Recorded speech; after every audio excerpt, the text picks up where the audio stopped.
Zargarlik sohasida amalga oshirilayotgan islohotlar milliy an'analarni zamonaviy sanoat texnologiyalari bilan uyg'unlashtirish orqali mamlakatning eksport salohiyatini yangi bosqichga olib chiqmoqda. O'zbekiston Respublikasi Prezidentining 2024-yil 23-iyuldagi zargarlik buyumlarini ishlab chiqarish sohasini yanada rivojlantirish va ularning raqobatbardoshligini ta'minlash chora-tadbirlari to'g'risidagi farmoni qabul qilindi va O'zmilliybank zargarlik sohasiga mas'ul etib tayinlandi. Shuningdek, mazkur farmon bilan respublikamiz hududlarida 9 ta zargarlik markazlarini tashkil etish vazifasi belgilangan. Farmon ijrosini ta'minlash maqsadida bugungi kunda respublikamiz bo'ylab jami 6 ta zargarlik markazlari o'z faoliyatini boshlagan bo'lib, natijada 8650 kilogramm zargarlik buyumlarini ishlab chiqarish quvvatlari hamda 830 nafar yangi ish o'rinlari yaratildi. Xorazm viloyatining Urganch shahrida O'zmilliybank ko'magida faoliyatini boshlagan zargarlik markazi nafaqat hududiy, balki respublika miqyosidagi ana shunday tizimli o'zgarishlarning amaliy ifodasi bo'ldi.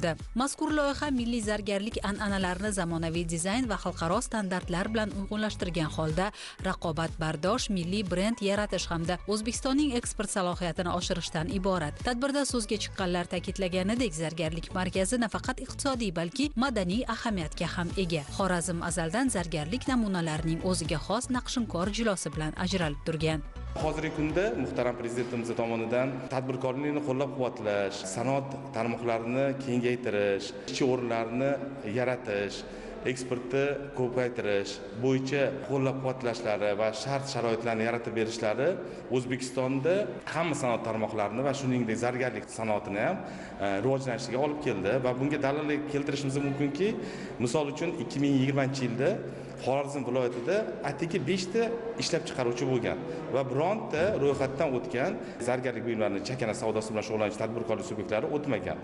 Hozirgi kunga kelib turib, bularning soni 155 ta tadbirkorlik subyektidan tashkil qiladi. Bularning ichida 48 ta ishlab chiqaruvchi va 107 ta savdo bilan shug'ullanuvchi tadbirkorlar hisoblanadi. Zargarlik markazini Eden Lux Jewelry korxonasi tashkil etdi. E'tiborlisi shundaki, zargarlik korxonasi metalni o'zini shu yerdan olishi mumkin. Bu Milliy bank tomonidan yaratilgan maxsus universal kassa orqali, ya'ni ular Olmaliqqa ham, Navoiyga ham borib o'tirishmaydi. Shu yer o'zidan qimmatbaho metalni sotib olishadi va o'z ishlab chiqarishini davom ettirishi mumkin va birinchi qavatida do'konlar bo'ladi, savdo rastalari va bu yerda nafaqat bu zargarlik markazida joylashgan ishlab chiqaruvchilar, balki Xorazm viloyatida joylashgan yoki Toshkent, Samarqand, Buxoro, ya'ni O'zbekistondagi zavodlar, korxonalar, brendlar o'z mahsulotini sotish imkoniyatiga bo'ladi. Avvalambor sifatli, narxi hamyonbop bo'lgan zargarlik buyumlarini sotib olish imkoniyatini yaratadi. Markazda 40 nafar ish o'rni yaratildi. E'tiborli jihati ishlab chiqarish jarayonining zanjirsimon tashkil etilgani. Bu yerda yuqori aniqlikda zargarlik buyumlari tayyorlanishi ham yo'lga qo'yildi. Tashkil etilgan o'quv laboratoriya markazlari esa soha uchun xalqaro standartlarga javob beradigan yangi avlod mutaxassislarini tayyorlash imkonini beradi. Prezidentimiz tashabbusi bilan mamlakatimizda tadbirkorlarga keng imkoniyatlar yaratilib bermoqda. Shu jumladan zargarlik sohasiga ham e'tibor qaratilyapti. Savdo infratuzilmasini rivojlantirish, milliy hunarmandchilikni rivojlantirishga keng sharoitlar yaratib berilmoqda. Biz ham shu imkoniyatlardan foydalanib shu zargarlik markazini yo'lga qo'ydik. Bu zargarlik markazi aholini bir joyga kelib, turli xil zargarlik buyumlarini sotib olish, ko'rish, aholiga qulaylik yaratib berish maqsadida tashkil qildik. Bu yerda buyumlarni taqqoslash, maslahat olish, o'ziga ma'qul mahsulotni tanlash imkoniyati bor. Shu bilan birga biz tadbirkorlarga keng imkoniyatli eshiklarni ochmoqda.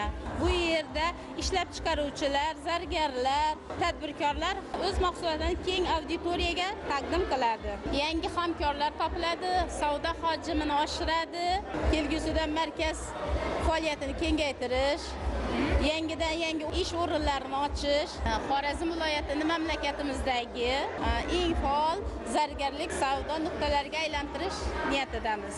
Muhimi, zargarlik markazi xaridorlar uchun ham qulay bo'ldi. Juda ham katta, juda chiroyli bino, zargar ustalari ham shu yerda joylashgan. Tanlash imkoniyati juda ham katta bu yerda.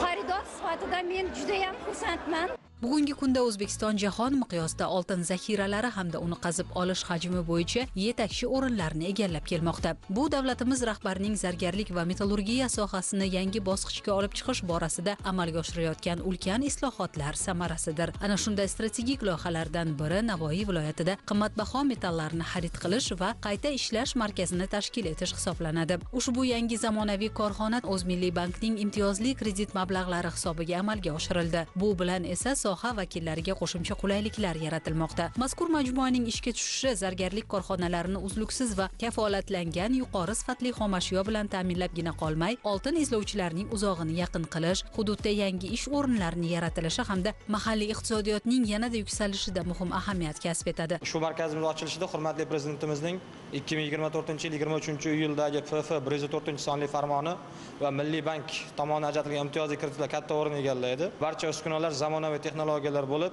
ular Italiyaning nufuzli korxonasidan olib kelingan hammasi. Ushbu korxonaning asosiy vazifasi mahalliy konlarda qazib olingan oltin xomashyosini qayta ishlash va uni 9 probali sof oltin quyma shaklida qo'yishdan iborat. Korxonaning ochilishi natijasida G'azg'on shahri aholisi, ya'ni Marmarobod aholisidan ham 20 ga yaqin ishchilar ish bilan ta'minlanadi. Loyiha doirasida korxona zamonaviy texnologiyalar bilan jihozlandi va xalqaro standartlarga moslashtirildi. Natijada yillik ishlab chiqarish quvvati oltin rudasidan olingan 1,4 tonna oltin tarkibli konsentratni qayta ishlashga va 999 probali sof oltin quymalarni tayyorlash imkoni yaratildi. O'zmilliy bank zargarlik sohasiga mas'ul etib belgilangandan so'ng yuqori natijalarga erishildi. Korxonalar soni 1222 tadan 2210 taga yetdi va o'sish 181% ni tashkil etdi.